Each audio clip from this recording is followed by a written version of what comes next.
Welcome to Leaders of Tomorrow, 18-hour special initiative that celebrates the undying entrepreneurial spirit of micro, small and medium enterprises. Here's what we have lined up on the show today. On our Insights segment, I'll be in conversation with Craftsvilla, the online marketplace for ethnic products. On Bright Sparks tonight, we feature Holiday IQ, the online travel community, and homegrown defense manufacturer Samtel Avionics. So that's what we have in store for you tonight. Let's start right away with our Insights segment. In just 5 years, Craftsvilla has raised Series C funding which indicates that a company has proven its mettle and is a leader in its space. Analysts are excited by Craftsvilla's lean cost structure and its niche of sourcing and selling ethnic products.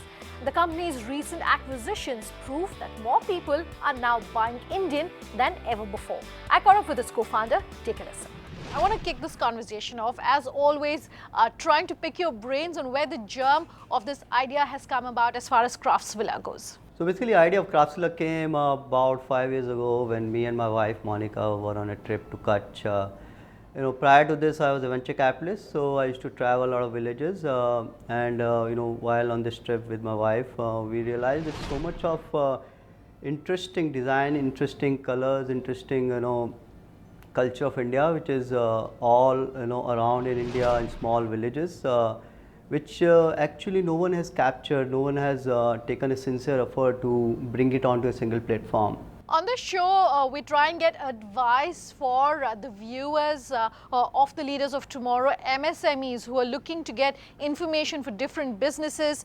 What would you say, Manoj, has been your biggest learning moment so far? When we started with very low-skilled employees, which were like just fresh out of college or living in not in very good conditions. So, but when we used them, they really blossomed. They really contributed a lot, and that was my biggest learning. Is that there's a lot of things that can be achieved if we just have trust in people who may not seem very highly skilled. When we went through a phase of turbulence, when we couldn't raise funding or next round, a biggest learning was that you have to be absolutely focused. You have to basically how you can juice out efficiency in your business model. Those kind of stuff. So when we went through a phase where we didn't have money, we became profitable in an industry where profitability is so long far, right? So that was the learning when we struggled, through venture funding. When we raised capital, scale was something which we went through. You're talking about funding. I'm going to pick up on that in just a moment. Sure. But continuing along the line of questions I'm asking you, so let's talk then about the biggest challenge that you faced in the past 5 years. So basically, the biggest challenge has been how do you make online business profitable without funding. I think that was one of the biggest challenge for us. And the way we reacted to it is we brought our company to the lowest cost footprint. So we reduced employee footprint, we reduced our marketing cost. We became very capital efficient in our marketing. We started to curate very good collections for our customer. We started to use a lot more technology. So the reaction was very I would say entrepreneur type. And the situation was also like every entrepreneur faces, where they don't have money and they start to think, I don't have money, but I need to show some scale to get funding, and that becomes a chicken and egg problem. It's hard to get out of that loop. It's very important to get out of the loop if you're an entrepreneur. But that I would say was my biggest challenge, how to become profitable in an online environment. Most of the feedback that we get here on the Leaders of Tomorrow is from MSMEs and entrepreneurs asking us how they can make themselves more investment ready. What advice would you have? Secondly, a lot of these businesses we're given to understand are family-run businesses. What advice would you have? Have you faced any challenges on that front that you would like to talk to our viewers about? So from like making your business investment friendly, well, I was a venture capitalist, so I can tell you from a venture capitalist lens, right? they're looking for a great team. They're looking for business models which scale very quickly in a very less capital. From a family business perspective, this is always has been a challenge whenever the VC that we didn't used to look family businesses very I would say positively, simply because family businesses come with a lot of control, with a lot of inhibition to get external professions and those kind of stuff. So it's one of the things which we always look for is whether there is lot of dependency on founders or family, and whether there are inhibitions to scale, or there will be generational changes which impact getting a good quality top level management. I think those becomes fundamentally a big issue from VC funding perspective. Okay, recent reports are suggesting that given what is happening with the likes of, say, a Flipkart, which has been, its market cap has been downgraded significantly, its value has been downgraded significantly. The government on its part is likely to charge tax and impose a special tax on companies like that.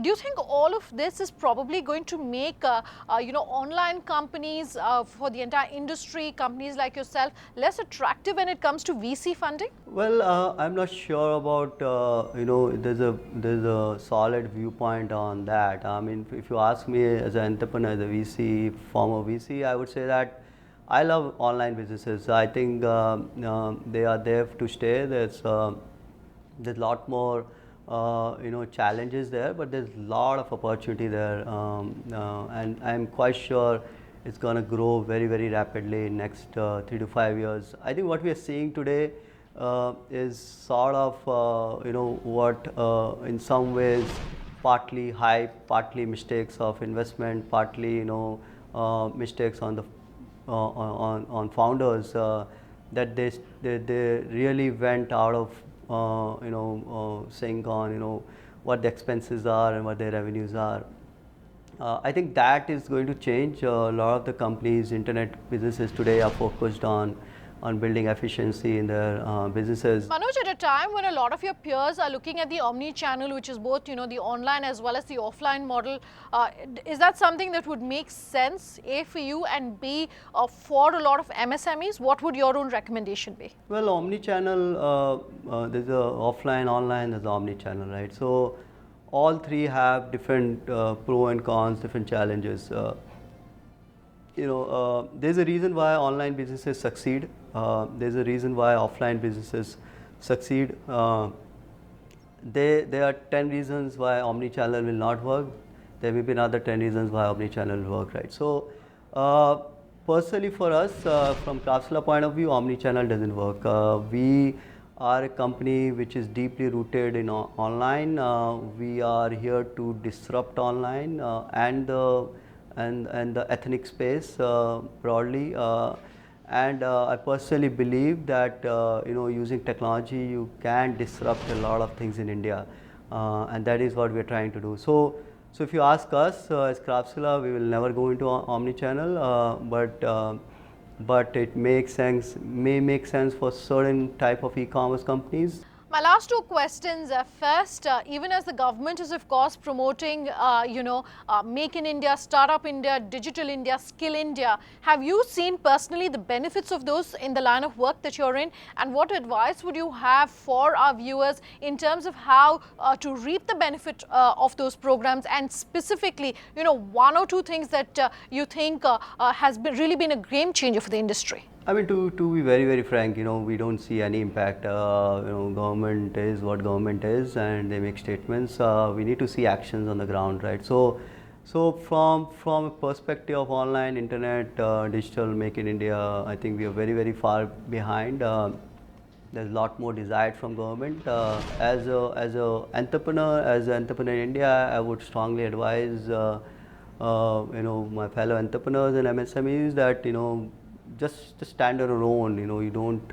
If you think some help will come, it probably is a mirage in some way. So pretty much in India, you have to say, this is what I am. This is this is the ecosystem I am in. There are a lot of challenges. Life is tough, but we'll make it happen. So I would say that, I mean, pretty straightforward in that way. A quick last word then on what the next 5 years are looking like for you at Craftsvilla? You know, we are very strong in ethnic wear. We are now getting big into ethnic foods. Ethnic foods is something which we feel that is a big potential in India. The other stuff we are getting into is Ayurvedic. We see a big potential in Ayurvedic space. We want to make it that $100-200 million business. So apart from that, you know, just from technology perspective, we're looking at, you know, making how the best consumer app and best consumer website in India. Let's take a break. On the other side, we feature two innovative companies that are changing the domestic landscape. I'll be in conversation with Holiday IQ and Samtel Avionics. Do stay tuned.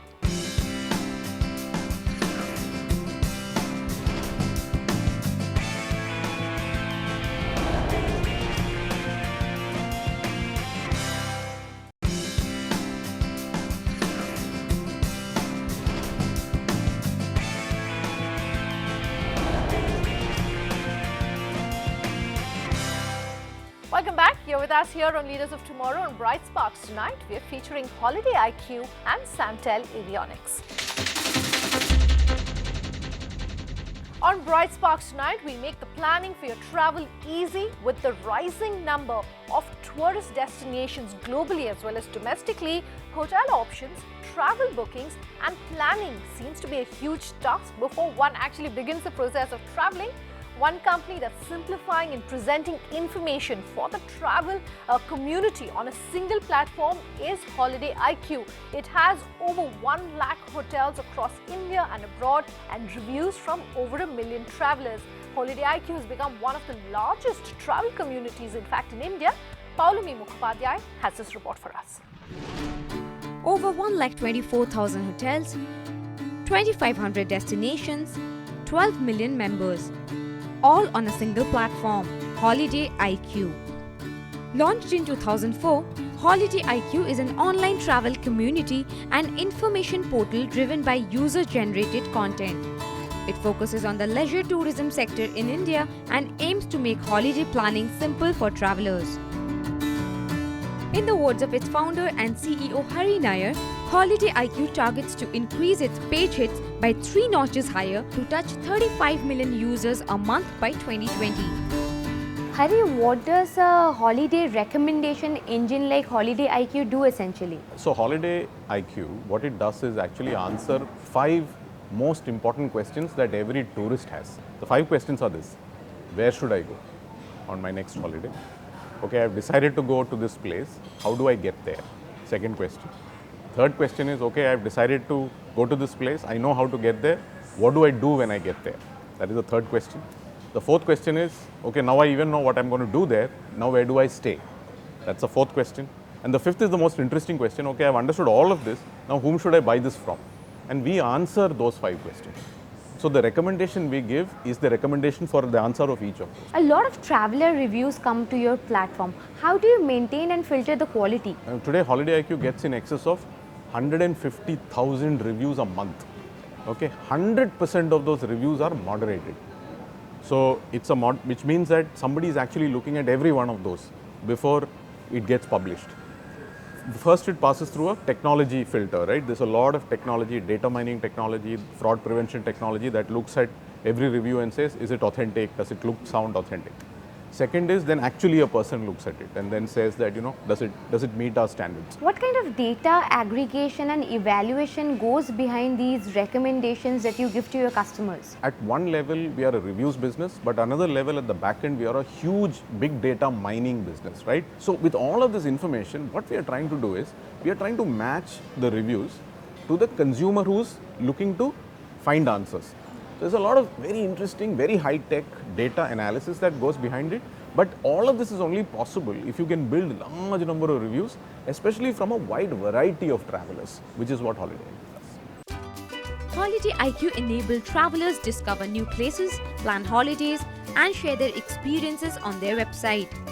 As a personalized platform, Holiday IQ provides a blog where travelers can write their experiences and share with the world with the help of fun articles, images, and videos. This is a mixed fruit flavor of lassi. It not only gives holiday goals to the consumers but also acts as an advertising platform for its 3,000 plus partners. Why do you think the Make My Trip will invest in your company, considering you offer almost similar services to what they offer on their platform? Now, what does a Make My Trip or a an Expedia or a Stagila do? They actually offer bookings. Once you found the answers and then you want to book, then you go to one of these sites and actually do the booking. So they focus on ensuring that booking is available always. They ensure that the price is good. That is the focus of those companies. Our focus is to ensure that the answers are correct. The advice must be good, all of that. So the focus of Holiday IQ is different, the focus of Make My Trip is different. So if Make My Trip starts investing in a company that is able to reach customers well before they get to any booking business, they can see that eventually such companies and such brands will have a lot of value. So they are actually just ensuring that they're getting a portion of the value by being a shareholder in this business. Since government is taking a lot of initiative in encouraging and developing the tourism in India, are you getting any kind of support from them? One of the problems in Indian tourism historically is that governments have not focused on domestic tourists. It has always been foreigners coming. It has not been very successful. Domestic tourist numbers are very large, but the problem for government is they have no data. Now, Holiday IQ has the biggest amount of data because we know where travelers are going, where they are coming from, where if a government asks us and says that, we want this kind of structured data for us to be able to take decisions, we are offering that to them. So we have started by offering some of it to Incredible India, the Ministry of Tourism. We are also working with some of the state tourism department, promotion agencies and their departments to give them data. So we are actually adding a lot of support to the government, hopefully in making the right kind of policies. You mentioned that you get about 12 million visitors on your website per month. So what kind of targets that you're aiming, or what kind of expansion plans are you looking at? Holiday IQ in the next 2 years, we want to go from 12 million per month to about 35 to 40 million per month. We want to become 3 to 4x of where we are today. And I think that's the kind of ambition that we have. With funding from the big wigs of the business world like Make My Trip, Tiger Global and Accel Partners, Holiday IQ bids to be India's first and largest travel community with over 12 million active members. Today we bring you the story of a Delhi-based MSME which has created a niche for itself as a key private player in India's defense manufacturing space. I'm talking about Samtel Avionics. It manufactures products for avionics and military applications and is backed by some prestigious joint venture partners including the likes of Hindustan Aeronautics or HAL and the DRDO. Libza Manan has a story for us. Established in 1973, Samtel Avionics manufactures a wide range of displays for avionics, military, industrial and professional applications. From design, development to manufacturing, repairing and testing, Samtel is a key player when it comes to management of avionics products and equipment. Samtel Avionics is a leading name in India's defense manufacturing. So Puneet, tell us, what was the idea behind getting into a space like this, and how has been the Samtel journey? 2001 is the time when the BJP government at that time opened the gates for the private sector. It was all 100% defense, was 100% with government PSUs and government labs. And it coincided with our acquisition in 2001. 2004, we started looking at India and we got this contract from DRDO to develop the cockpit display for the Sukhoi. So one thing led to the other, and I think then it became a story by itself. Would you like to highlight some key clients of Samtel, national as well as global? Starting with India, we are working with HAL, we are working with Bell. We are about to start work with Tata Motors for the armored vehicle business. We are looking at multiple other Indian players who will coming into this space. We have also been working with various DRDO labs. Now going beyond India, I think we are looking at work to be done in France, where we have a joint venture with Thales. Thales is one of the largest defense company in the world, in the top 10 in the world. We have a joint venture with them. Well, the government has launched schemes like the defense procurement policy and offsets policy to boost the defense sector. Do you think schemes like this will help MSMEs like yours? DPP is defense procurement procedure, where they are saying companies like ourselves, if we have technologies, which have sensor suites, like Sensor Suite is one of them. You can basically offer that as a make, under the make category as a prime with a foreign partner. This make category allows Government of India, whether it is the MOD, whoever is the customer, MOD, Air Force or any PSU, to give contracts under this make category directly to the private sector, which will be a huge change. So there are multiple stories to be told as far as offset work that has come to us and which is progressing well. Defense is a zero defect industry. What are some of the steps that you take at Samtel to manufacture premium quality and defect free products? I think we have developed these processes and systems within the company to ensure that quality standards. And I can assure you that our customers around the world, starting with our proud customer, Indian Air Force, have told us multiple times that they are very pleasantly surprised with our experience of an Indian company doing this high-tech avionics work and at the same quality as one of the best in the world, some of the best in the world. Today, this leading name in defense manufacturing is not only driving the Make in India initiative, but is also increasing the demand for Made in India products in global markets, manufacturing premium quality products for avionics and military applications. Would you say that the government's initiatives on easing FDI norms and ease of doing business has helped the sector? I think so. I think there are clear signals that government is really wanting to bring private sector into this domain. There is enough work in the hands of PSUs. They're already having their hands full, and they need more players.